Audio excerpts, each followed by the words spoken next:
Tired of complicated money transfers? Worldremit makes receiving money simple, so let's walk through how to get your funds quickly and securely. First, understand your options. Worldremit typically offers bank transfers, mobile money, cash pickup, and even airtime top-up, depending on your location and the sender's choice. For bank transfers, the money will automatically be deposited into your account once the sender completes the transfer. Keep an eye on your account balance. It usually takes 1 to 2 business days.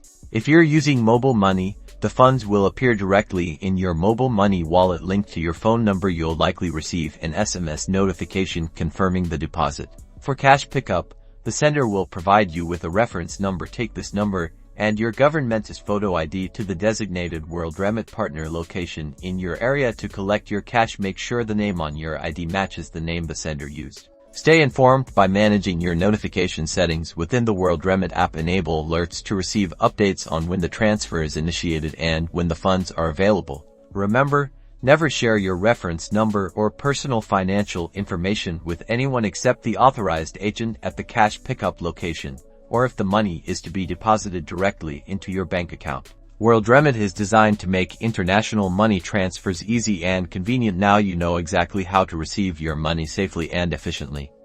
Don't forget to like and subscribe for more helpful tips.